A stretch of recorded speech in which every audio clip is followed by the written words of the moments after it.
Welcome to the Tech Transfer Podcast. I'm Dave Brown, and I'm here today with Jason Young, who is in the Tech Licensing Office at the University of Utah. He works with a medical school there, and as you might know, we're getting a medical school here soon, so I want to learn all about that. So Jason, will you please introduce yourself and kind of tell us how you interface with the med school? Sure. So I'm the Director of Commercialization here at the Technology Licensing Office at the University of Utah. My team specifically focuses on all the life science technologies coming out of the university, so that includes everything from new therapeutics, new drugs, to medical devices, diagnostics, some digital health. The physical science team works with the School of Computing. They also do some digital health, but we also assist with that as well. So we cover all areas of healthcare on our team. Okay, and I'm thinking from the medical school, I picture it all being life sciences. Do they do some engineering things too, or is there some area that, other than life sciences there? There is some like animal health related technologies, but mostly it's human related healthcare. So it would work just like tech transfer anywhere else in the university. Doctors in this case are disclosing to you. You're the rare person who got an MBA and then went back and got a medical degree as well, right? Did you? That's fair. Early on, did you practice as a doctor, or how did the career kind of progress? You know, I actually started a business in medical school. Wasn't planning on doing that. Met a colleague in my class. We had an idea, really developed it, got funded, and that got me really interested in startup and technology development, and really got me into this world. So it was unexpected, but it actually all started during medical school. Okay, terrific. Well, it's a fun space to be in, and I think you've been doing commercialization up there about as long as I have here, since 2011 or 12 or so. And so when you're working with medical school, what are kind of the main challenges from a commercialization perspective? So some of the challenges that are unique to healthcare, you're dealing with patients, and so you've got issues ranging from privacy all the way through different ethical issues that you may not have necessarily with like an engineering technology. So that's something that needs to be thought about. And for people who don't know, that would be like running trials on humans, right? Exactly, running trials on humans. Sometimes you get human-derived samples, so a patient goes in surgery, you get a sample, and then you do testing on that. There's different considerations there. You need to work with the IRB, the Institutional Review Board, to make sure that patients are always protected, that their privacy is protected, that they're not being taken advantage of. So that's a big difference between healthcare and other areas of tech transfer. Another area, most areas have some regulatory considerations, but healthcare, especially, with FDA, other regulatory agencies around the world that you really need to consider, because that's a significant barrier that a lot of other areas don't have. A third challenge is that some of these technologies take a long time to get to market. If we're talking about developing a new drug or therapeutic, that could be anywhere from 8 to 12 to 15 years from discovery through actually getting into a patient receiving reimbursement. So that's a concern that comes up with investors a lot is, when are they going to see a return, or when are they going to get their capital back? And with healthcare, it's just longer than a lot of other areas. Yeah, and surprisingly, at BYU, despite not having a medical school, we've had a number of medical innovations that have done really well. And I always think about the factors you're talking about there. Like you have maybe 20 years of patent protection, and 8 years are going to be spent getting FDA approval. So you have this narrow window if you're successful. It seems really hard and capital intensive. And yet we've launched quite a few companies. There are people willing to take that risk, right? Yeah, you've got to find the right investor, the right team. They're out there, but it is a challenge because everyone sees, I'm interested in software because there's, we invest in it, and then 2 or 3 years later we get an exit. You just don't see that in healthcare that often. So that is a challenge. What do you see as kind of the typical licensee for your technologies? Would it be someone like yourself who's medical and, you're a technical inventor, so you decide to launch a business? Or are there, VC groups or whoever that are just after these medical technologies? You're right. Depends on the area and the stage. So one trend that we're seeing in therapeutics is years ago, big pharma, mid-sized pharma would come in and invest, sometimes even before clinical trials have started. Mm-hmm. And so that would be the partner then. Recently, over the last decade, they want to see de-risked assets. So they're really coming in a lot of times phase 2, potentially later. So instead of going with a large partner, an industry partner, a lot of times you have to form a startup that can then go out and raise capital that can, that's okay with that risk and that timeline to get it through that phase 1, phase 2 testing. And so that's one example with therapeutics where you have to involve a startup and then you go for industry partner. With devices, typically they want to see approval and some revenue generation before someone will come in, and acquire. Obviously, there's exceptions, but those tend to be the trends we're seeing. Okay, super interesting. And in the media, at least, they say that the trend has been in pharmaceutical companies towards minimizing R&D that's in-house and looking to universities instead. So this is an example of that. It's really interesting when you launch a startup like the ones you're talking about. It's so different from other startups we do, I think, because the goal is to get to maybe phase 2, and then you're going to get acquired before you even have a product for a pharmaceutical. Is that common? Yeah, that's common. It's really hard for a startup to raise the capital necessary to run a full phase 3 trial. I mean, you're talking $100 million plus just to get that done. So that's where you really need, a large cap pharma to come in. So most therapeutics exits do occur by phase 2. But like I said, decades ago, that would happen a lot earlier. And they really want things de-risked at this point.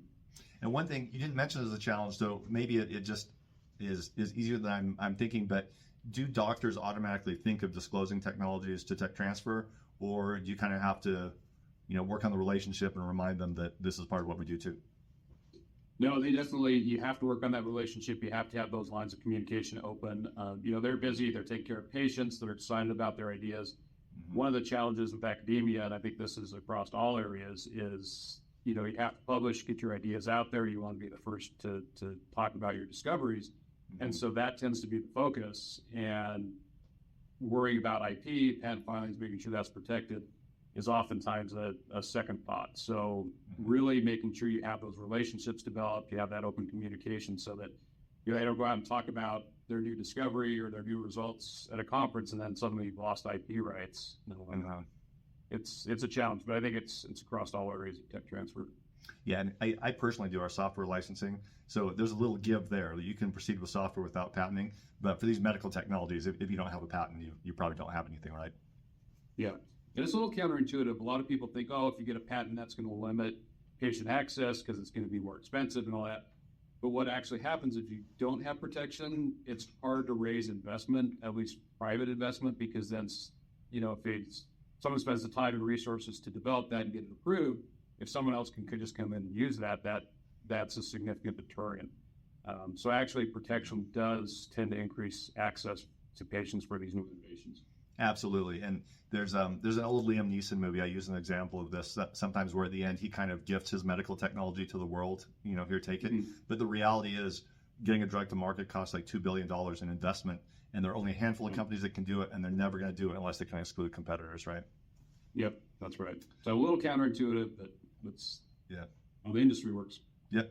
Well, are there specific areas of innovation in the med school that generate more commercial interest that you're more focused on, maybe? Yeah, it tends to be the areas that have a large unmet need. So one area that comes to mind is oncology. These patients, these diseases can be devastating. They don't have a lot of time. And so figuring out what are new options to provide treatment, that tends to be an area of interest.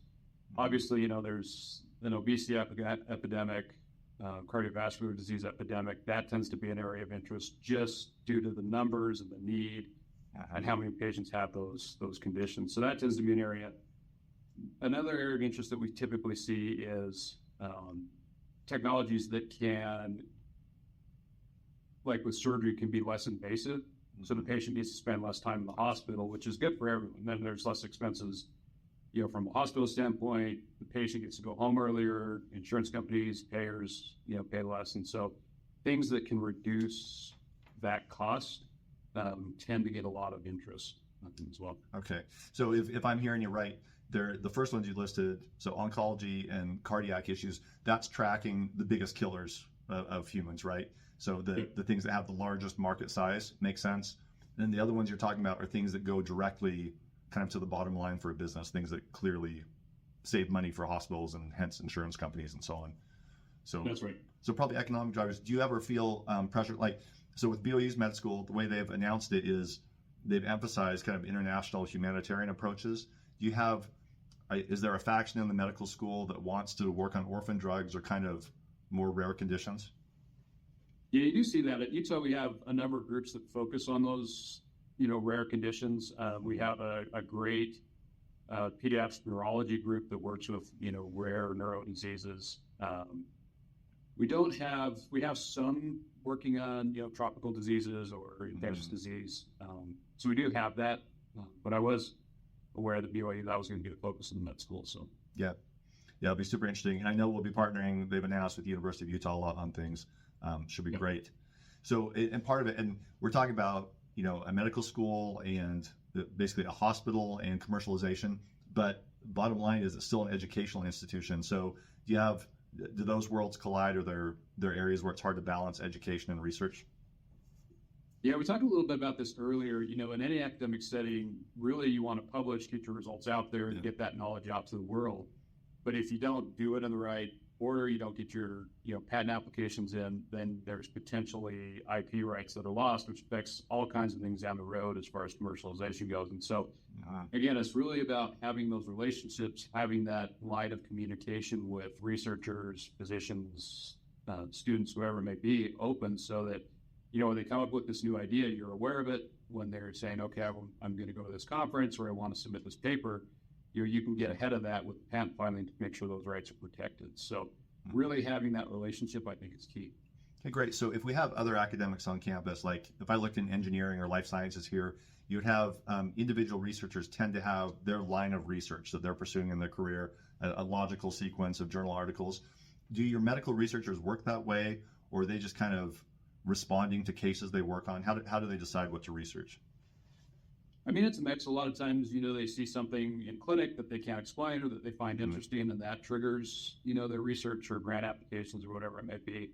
So that's one way. Other ways, there's a lot of MD PhDs, so they come to the medical school with a background in a specific area that they're interested in. And so it's kind of a mix with how they, get to the areas that they're focused on. Mm-hmm.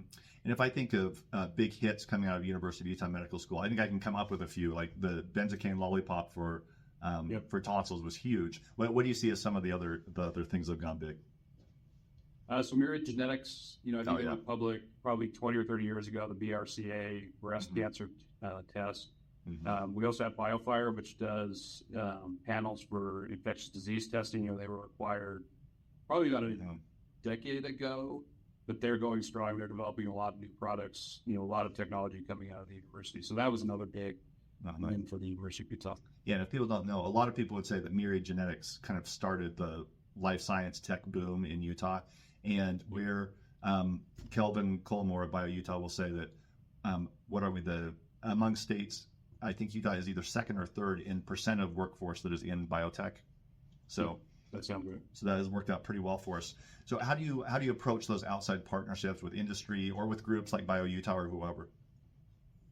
Yeah, again, a lot of it is making sure you have that relationship with those companies. We go to different conferences throughout the year. There's a big biotech conference every June. They alternate between Boston and San Diego. Sometimes they'll go to San Francisco or Philly or other places. But and that is biotech, right? It's huge. Put on by Bio is the name of it. And really, it's about having those relationships early on, because if you have a new idea, new technology, patent, whatever it may be, and you just send it to pick the large pharma company that comes to mind, it's hard to get through to the right people to review that, and so it may never see the light of day, and that company may never be able to be interested in that. Whereas if you have those relationships, you can call up whoever it is and say, hey, I've got this great idea. Who do I talk to? Who in your company works on this? And what are they looking for? How do we get them that information? So again, it comes down to relationships. And oftentimes, you'll know someone in the industry for years, and then suddenly you'll have an idea that makes sense for them, and that's, starts a collaboration and a relationship with them. Yeah, that's great. Do you find that the medical researchers often have those kind of relationships as well?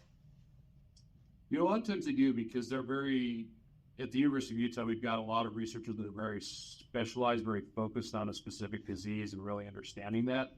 And so a lot of industry, when they're interested in a specific indication or new therapy or new disease, they say, well, we want the expert. And so they want them as their key opinion leader. And so they come to them. And so there's, we do a lot of consulting projects with the industry, whether it's sitting on advisory boards or they come and say, we want help developing a drug. And so we do a collaboration with them. But yeah, and a lot of that comes through publications. They're doing this work, they're getting the information out there. Companies are reading it and they say, oh, this person, is a leader in their field.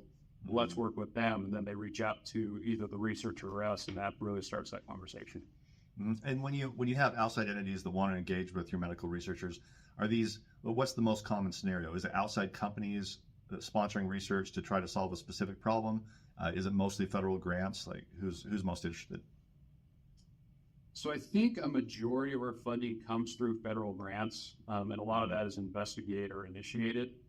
But we do have a lot of companies that come to us. Like I say, they see this is the expert in the field. They're putting out the key publications. They're making the key discoveries. That's who they want to work with. So, but really, again, I'd say federal grants are the majority, but we do see a lot of industry-sponsored research through those other mechanisms.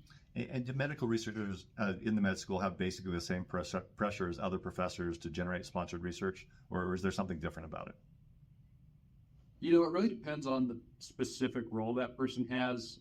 Some of our faculty are just clinical, and so they don't necessarily have to do research like they could if they want to, or if they come up with something they're interested in. Others, if you're in a more traditional professor role, then there are some of those, requirements or goals as far as publication, IP, teaching, that sort of thing. So it really depends on the person's specific role.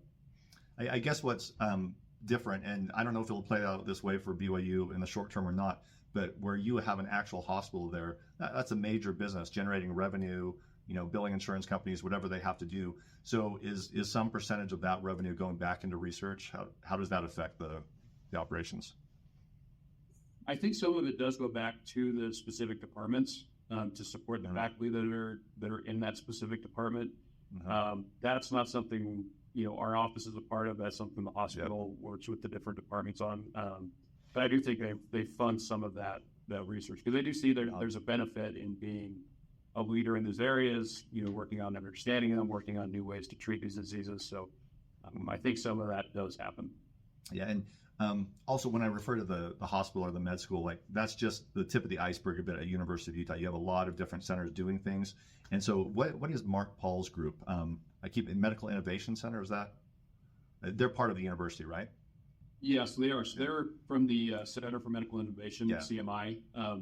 They're part of our accelerator concept where if someone has an idea, they've got a new idea for a device or diagnostic, but they're a clinician, they're good in the clinic, but they've never done prototyping or they're not familiar with regulatory concerns or considerations that they need to think about. They can go to Mark's group or some of the other groups we have on campus and get that help that they need, whether it's, again, making a prototype, testing it, or starting to think through some of the commercialization challenges they're going to have to face. They can go to them and Mark's group provides support. Yeah, so there's this possibility, this option of having these kind of peripheral supports for commercialization. Also, I think everything I've seen, Mark's doing a fantastic job. We had one of our startups, Bloom Surgical, which placed in your bench to bedside competition. And then I know Mark has helped them with prototyping and these other things. So great resource. Yeah, Mark's been a great resource. We're very blessed to have him at the university. So we're happy he's here. Yeah, and he came from Stryker, if anyone doesn't know. But okay, so we talked about patenting a little bit. A few years ago, we had a joint company between University of Utah and BYU, another collaboration situation. And one of the challenges was the difficulty of patenting biomarkers. So how challenging is patenting in the medical space? So it can be challenging. A lot of our researchers, they find new pathways or new biomarkers, things that are naturally occurring. Those are not patentable. You have to find a way to actually use that. So with biomarkers, you need to come up with an algorithm to say, okay, if you have this set of biomarkers at these levels, this is what it means. This is how it affects treatment. And that's what's patentable. For pathways, you have to develop, a drug or way to treat it, not the pathway itself. And a lot of times, inventors will they'll do their own patent search and they'll see the title of the patent says, a pathway for this disease. And they'll say, well, can't we patent it because of that? Patent titles don't mean anything. It's all in the claims. And so just something for researchers to be aware of. But really, it's developing that novel treatment or novel approach to a disease or to, healthcare situation that is patentable. Yeah, and beyond the issue of actual patentability, I often think about factors like detectability, like with software. If we patent it, will we ever be able to tell if someone's infringing it? So what would you, so some patents seem more valuable than others just superficially like that. For what would be the ideal patenting situation? What's kind of a slam dunk where something can easily be protected in the medical space, I mean? Yeah, I mean, the one that's really a slam dunk in healthcare is when you can get composition claims. So that's when you come up with a completely new molecule to treat a disease, basically a new drug that you can clearly define. And if there's ways to expand that coverage and say, it might be this molecule, but you can change this or tweak these different things about it, and that's covered. That's the ideal, because then anyone using that molecule, would fall under that patent. So you could potentially go after them for infringement, or they'd have to come to you and partner with you on that.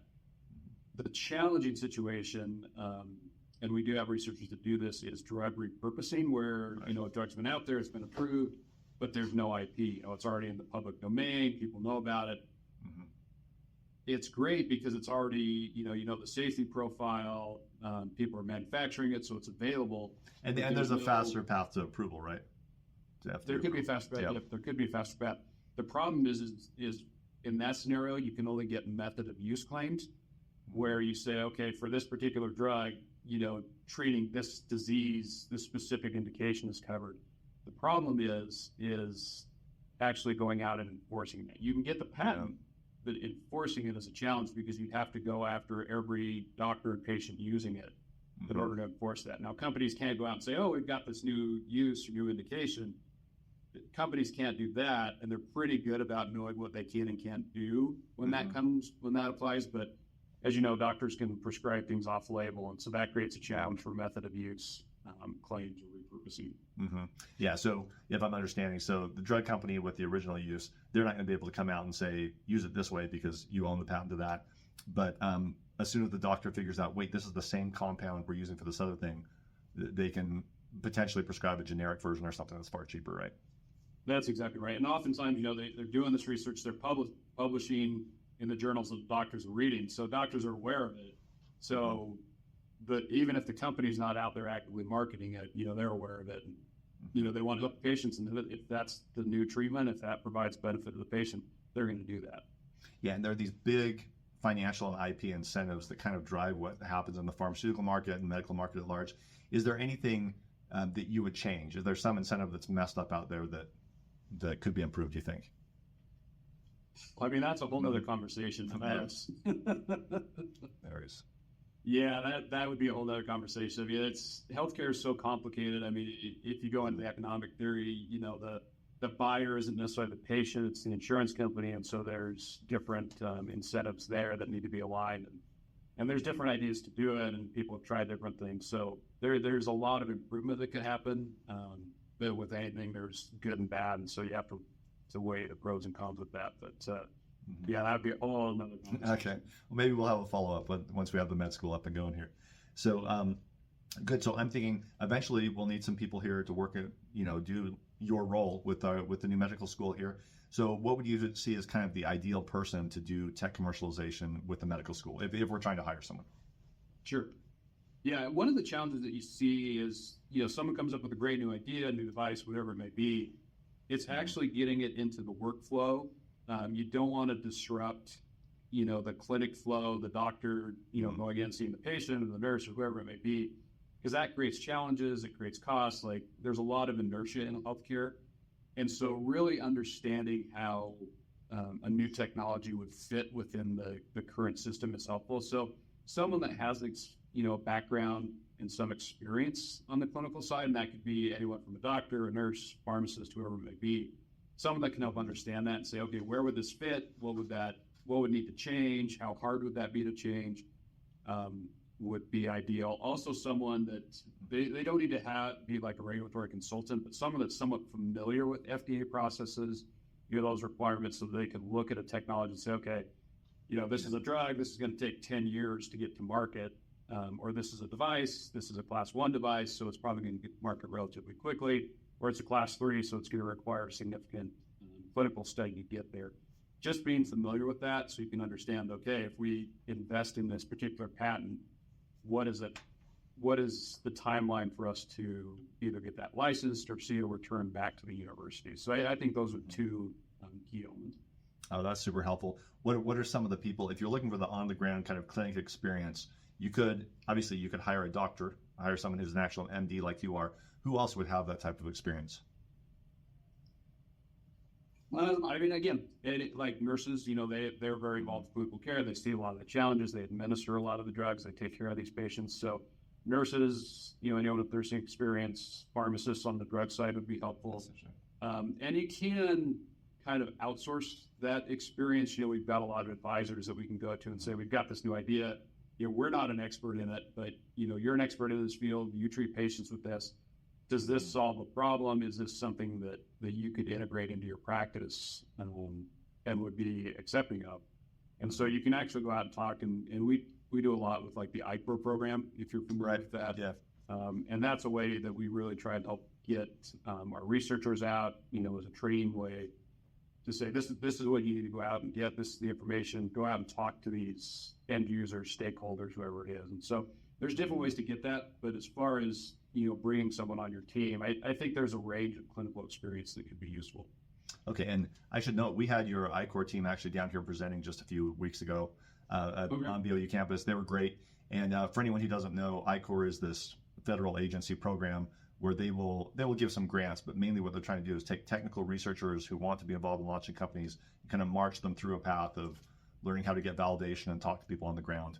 So yeah, fantastic program. And there's we used to have a center at BYU. We don't currently, but University of Utah does have an IORE center, and other universities and people can use that.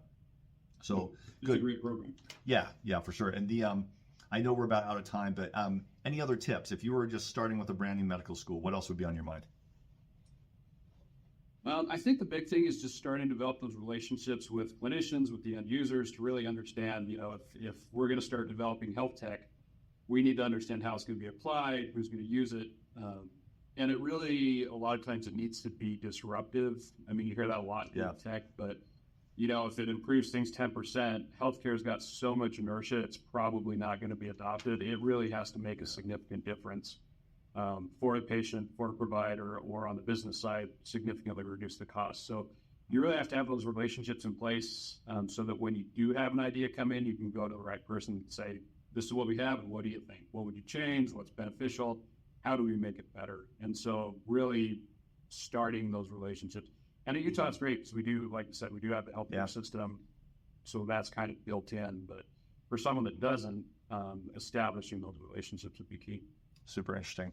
Well, good. Well, thanks. This has been enlightening for me, Jason. And this is, for anyone listening, they should have heard a half dozen ways that we already collaborate between BYU and Utah. We've got a great football game coming up this weekend. But but most of the time, we're friends who work together really well. And I should say also, BYU is kind of a small tech transfer office. University of Utah is what we would class as a large tech transfer office, right? So a lot of people they could get in contact with potentially. Yep, just look on our website. We've got our contact information there. Feel free to reach out to me or any of the team. We're happy to reply with questions or give advice or whatever it may be to help. Okay, great. Hey, thanks a lot, Jason. Appreciate it so much. And go Utes. Yeah, go Utes.